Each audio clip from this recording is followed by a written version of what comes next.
welcome to Music is Not a Genre, the interview edition. With me this week is Patrick Tape Fleming. He is a musician, producer, recording engineer. He has produced over 40 albums. We'll be talking about some of those later. He's the leader of the band / solo project Gloom, who has released 4 albums and multiple singles and EPs over the last 7 years. He's also in the band The Poison Control Center, who have released over the last 20 years, over 300 songs, more than 300 songs, and once played a show with Max Weinberg from Bruce Springsteen and elsewhere on drums. Patrick, how you doing today? I'm doing great. I love the Max Weinberg bit of trivia because that was a fun night for me. So yeah, thank you for having me. Oh, you're welcome. Yeah. I want to talk about more of all of this, absolutely, including that. So many questions. So can you tell everyone your story?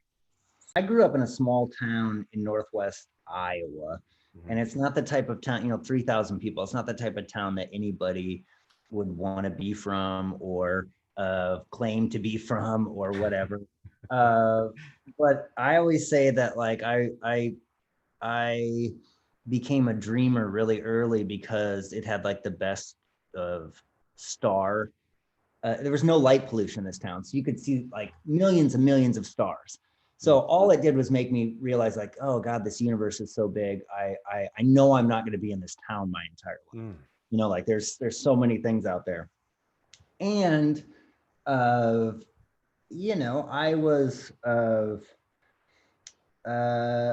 lucky because I had a family that kind of supported a dreamer, and I think a lot of people,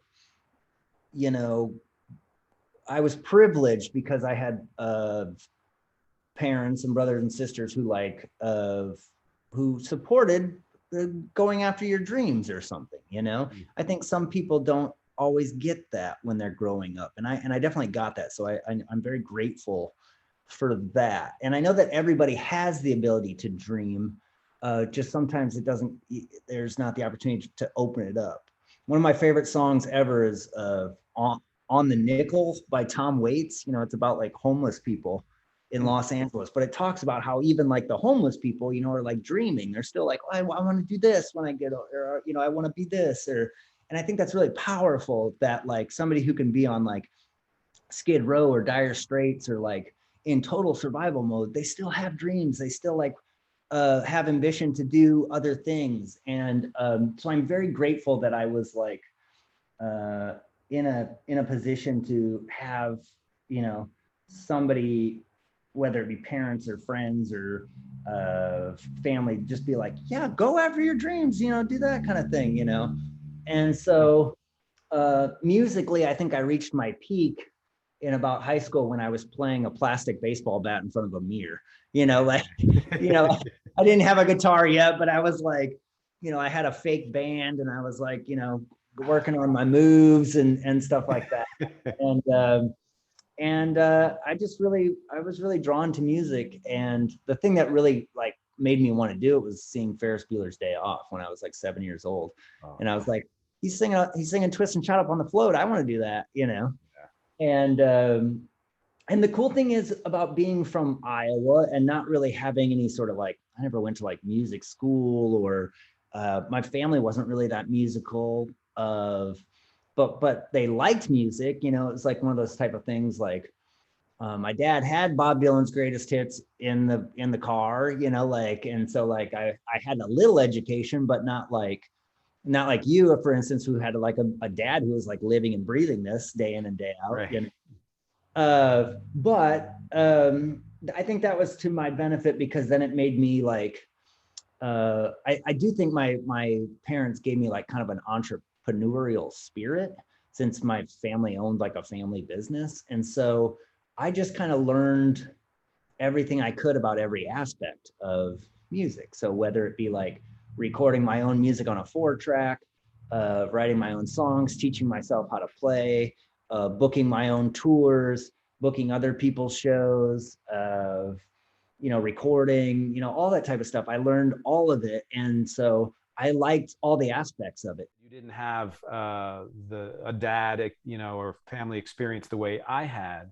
I always wonder, and I have a suspicion, and I'm sure it's different for everyone, but when you are brought up in an environment that is as encouraging as both of ours were, that to me is almost step one. Like, you have to be nurtured in a certain way, and then step two is the desire to want to do it, let's say, and really want to make that part of your life or your whole life.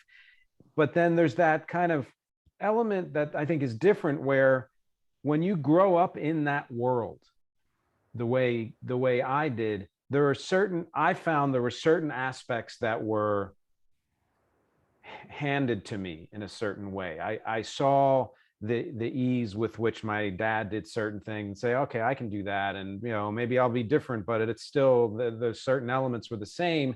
And so it took me a while to get to a point where I understood that it takes more than being a part of that world to be good at it. You have to have your own personal drive and effort. And from what I've seen, and maybe you have this experience, to not have grown up with a family like that, you kind of knew from the get-go that you needed to do this yourself. You needed to figure it all out yourself. Yeah, and every step of the ladder is like a new conquer. I feel like with yours, you probably have a little bit of the Jacob Dylan syndrome.